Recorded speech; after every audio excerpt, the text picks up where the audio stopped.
here. And I think post-Katrina, even more so, if you came back and you rebuilt here, you're invested now financially, emotionally, everything involved. I mean, the fence sitters back then left and they started new lives elsewhere. And I don't judge anybody that did that because it was a very difficult road to come back here, and it was much easier to kind of get a fresh start somewhere else. But everyone now that's here has kind of been invested now for a decade and a half. And so we've been through a lot of these crises, and I think the response in the New Orleans sports scene from some of the athletes on the Saints roster, from Gail Benson donating money, from Drew Brees and Brittany Brees donating, it just speaks to the spirit of New Orleans and the resilience of the people here that we're going to come together and unite and overcome this and help each other out. And I can remember post-Katrina, even at the Times-Picayune, I'm sure you were a part of this as well. I mean, the families coming together and helping, tear down people's homes and rebuild people's homes. We would do that every weekend.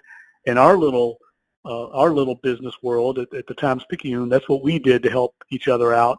We're seeing it on a greater scale here in New Orleans with people trying to help out the healthcare profession, the healthcare workers, and the service industry people that are such an important part of the economy of New Orleans. So it doesn't surprise me that we've responded the way we have, but it also is a great sense of pride to know we live in a community that's like that has that kind of spirit of giving and helping out.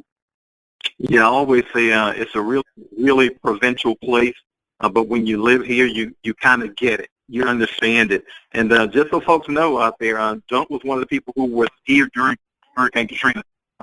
Stayed, worked, was floating around in boats, checking stuff out. Was that you and Alex Brandon hanging out then back then? Yeah, me and Alex, and then at one point we switched off, and I ended up with Grunfeld. You just kind of stumbled into stories every day. Back then, I mean, what we would do every day, we were staying at a colleague's house, Stephanie Grace, columnist for the Advocate and the Times-Picayune right now. Her place on Laurel Street in Uptown New Orleans. There was about 10 or 12 of us there sleeping on the floors, and then we'd just get up every day, and you'd go down to Harrah's, which was kind of the nerve center for all the first response units. All the police was there. The search and rescue missions would start there, and you'd just get up and go down there and try and find a story. Sometimes you would hook up with a search and rescue boat mission. The Fish and Wildlife departments from all over the country were in because they had boats.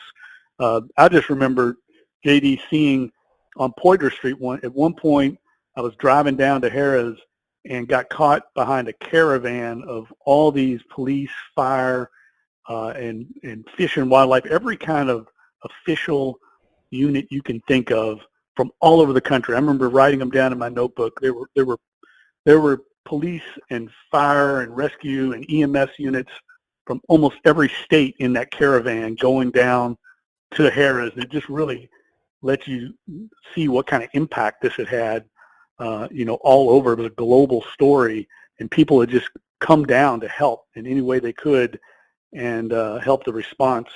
And that was in the first few days after the storm. I remember, maybe like 2 weeks after the storm, there was already all these people that had come in, driven in from all over the country to try and do what they could to help. Wow. And I know how much that football game really helped energize the community then. Is that same football game going to be able to help energize the community tonight? Yeah, I think so. I think it's perfectly timed. I think, the spirit of it will be uplifting for people as an escape.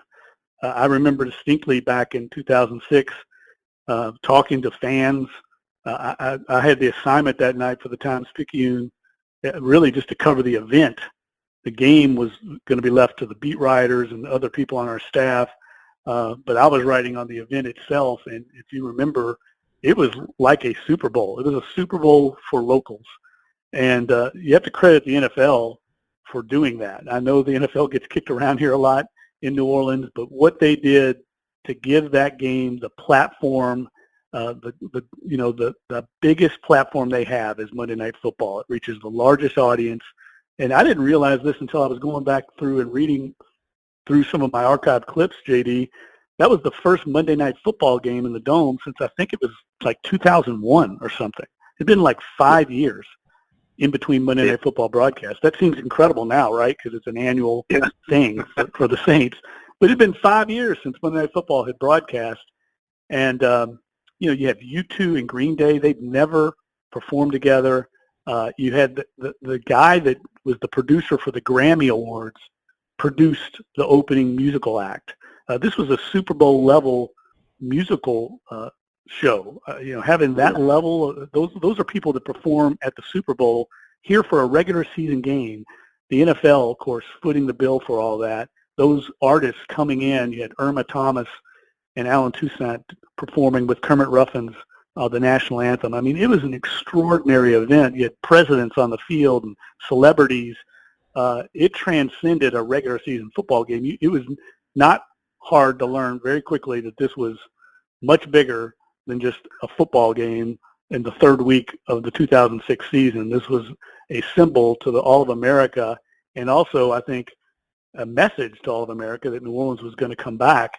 And I have to give a lot of credit to all the organizers that got involved with that, including the NFL for having the vision to do that. Because the other thing I think people forget is that year, that was the first really look that the fans had of the team. You had Reggie Bush, the superstar that was in town, Drew Brees, you're right. I mean, Drew Brees at that time, no one knew he was going to end up being this Drew Brees. But the team had done its training camp, of course, in Jackson, Mississippi. They played their preseason games in Shreveport and Jackson, all on the road because they had to rebuild the Dome during that time. So no one had seen the Saints at all until that game. So all those things, I think, fed into the anticipation for that night. And then for it to happen and transpire the initial events the way it did, I think all added up to the impact of that big moment with Steve Gleason.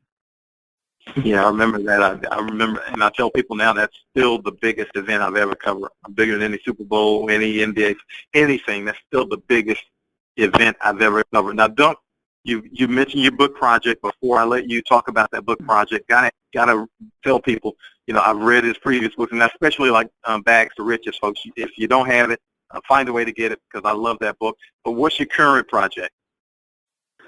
Well, I'm really excited about it. It's basic. The title of the book is Peyton and Brees, the men behind the greatest offense in NFL history. So it's really I think Saints fans are going to eat this book up. It's been a decade now, JD, since Sean and Drew came out with their own books after the Super Bowl. It's hard to believe it's been a decade since the Super Bowl, but it has been, and a lot has transpired over that time. And I wanted to tell the story of their relationship, these two men that came to New Orleans and kind of transformed the franchise and have become great leaders in the community and I think lifted our city in a number of ways. But also wanted to make the argument in the book that this is the greatest offense in the history of the NFL.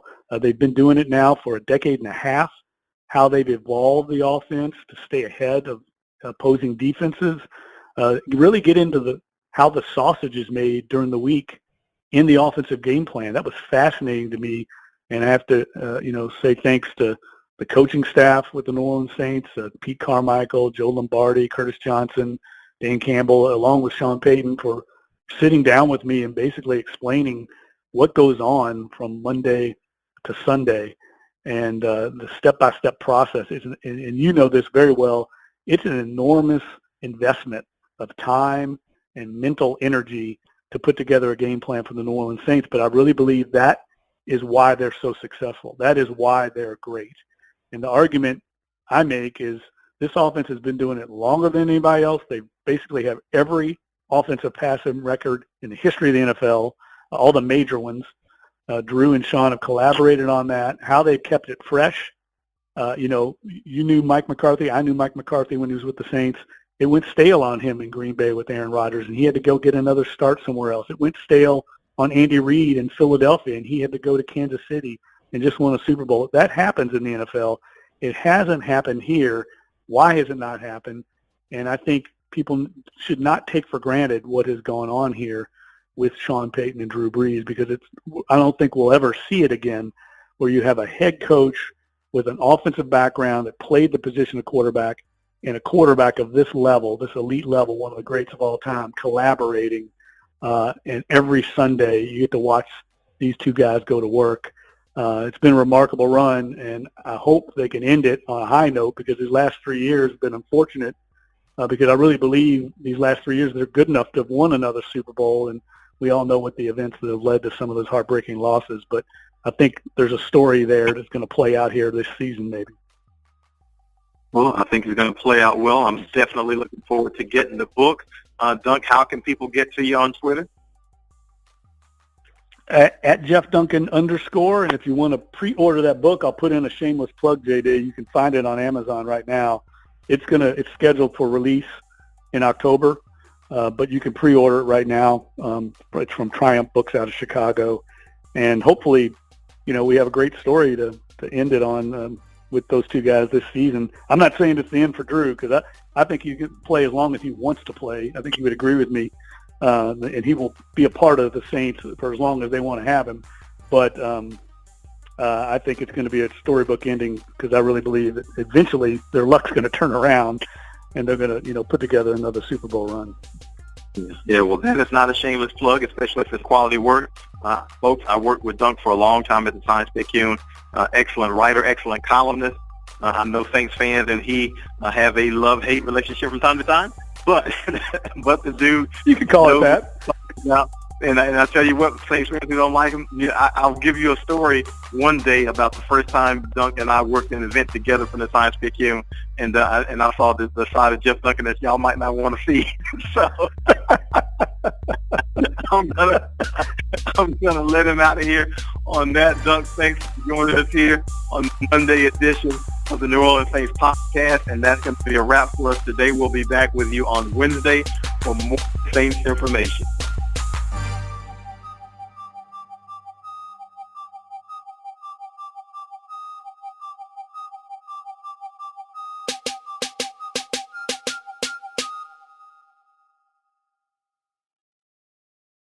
All out. Fires, it's complete, and a touchdown. A spinning. All game. Shotgun snap. Shotgun snap. All season. Get your daily football fix with the New Orleans Saints 24/7 team station on TuneIn. Awkward. Now more than ever, teams must come together and work together to solve big challenges. And Trello is here to help. Trello, part of Atlassian's collaboration suite, is an app with an easy-to-understand visual format, plus tons of features that make working with your team functional and fun. With Trello, you can work with your team wherever you are. Whether it's at home or in the office, keep your workflow going with Trello. Try Trello for free and learn more at Trello.com. That's Trello.com.